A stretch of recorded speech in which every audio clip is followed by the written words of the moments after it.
Story के start में हमें एक कैरेक्टर को दिखाया जाता है जो एक जगह पर बैठा होता है और एक लड़की उसके पास आती है। फिर दिखाया जाता है वही लड़का सोया होता है और वो उठता है और अपने सपने के बारे में सोचता है। वो अपना नाम नौज़मी बताता है। फिर दिखाया जाता है कि वो एक लाइब्रेरी में जाता है और वहाँ उसे एक किताब मिलती है जिसमें 4 हीरोज़ को समन करने के बारे में लिखा होता है, जो स्पेयर, शॉर्ड, शील्ड और वो हीरो होते हैं।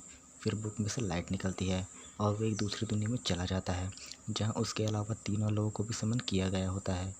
फिर वो किंग के सामने आते हैं और अपना-अपना नाम बताते हैं। स्पेयर हीरो का नाम मोटोयासु, शॉल्ड हीरो का नाम रेन और वो हीरो का नाम इत्सुकी होता है और नाओसुमी शील्ड हीरो होता है। किंग उसे इग्नोर करता है। नाओसुमी अकेला हीरो होता है जो डिफेंस कर सकता है, बाकी 3 अटैक के लिए होते हैं। फिर किंग उन्हें मास्टर के बारे में बताता है और उन्हें वेब का नाम दिया जाता है जिनसे इन हीरो को लड़ना होता है। फिर चारों बातें करते हैं। ये चारों अलग अलग टाइम और डायमेंशन से आए हुए होते हैं। सुबह सुबह इन चारों हीरोज़ को स्ट्रॉन्ग साथी मिलते हैं, लेकिन नाओसुमी के साथ कोई जाने को तैयार नहीं होता। अब एक लड़की उसके साथ जाने को तैयार हो जाती है। अब हीरो वेपन शॉप जाता है लेकिन कोई वेपन इस्तेमाल नहीं कर पाता क्योंकि वो शील्ड हीरो होता है।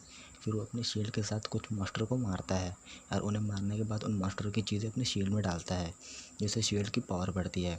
फिर नाओसुमी वेपन शॉप जाकर कुछ वेपन्स खरीदता है। वो लड़की जो माइंड है हीरो से बातें करता है। फिर वो सो जाता है।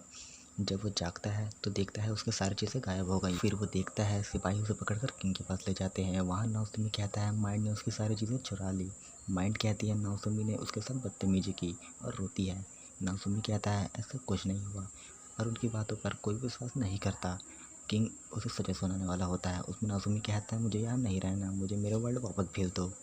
किंग कहता है हम एक हीरो को वापस नहीं भेज सकते, सभी इकट्ठे जाएंगे। अब नाओसुमी को कार्सल से बाहर निकालने की सज़ा सुनाई जाती है।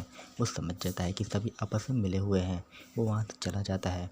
ब्लैक कपड़े में मास्क पहनकर एक आदमी ये सब देख रहा होता है। बाहर वेपन शॉप वाला आदमी नाओसुमी को पकड़ लेता है, लेकिन उसके चेहरे में सच देखकर वो उसे छोड़ देता है और उसे एक कैप देता है और कहता है जब तुम्हारे पास पैसा हो तभी इसे लौटा देना। अब नाओसुमी मास्टर से लड़ता है और उनकी चीज़ें इकट्ठी कर कर एक शॉप में बेचने जाता है। दुकानदार उसे सही प्राइस नहीं देता और नाओसुमी उसे मास्टर दिखाकर कहता है अगर तुमने मुझे सही प्राइस नहीं दिया तो मैं ये मास्टर तुम्हारे ऊपर छोड़ दूंगा, और डराता है और उसे सही पैसे मिल जाते हैं। जंगल से जड़ी बूटी इकट्ठी कर कर वो दुकान में बेचने जाता है और खाना खाता है। वहाँ वो कुछ लोग उसे परेशान करते हैं। वो बाहर जाकर उन्हें बहुत मारता है। फिर उसे एक आदमी मिलता है। वह कहता है कि वो बिजनेसमैन है। नाओसुमी उसके साथ चला जाता है। वो कहता है कि वो गुलामों का बिजनेस करता है। फिर नाओसुमी को वहाँ एक लड़की देखता है।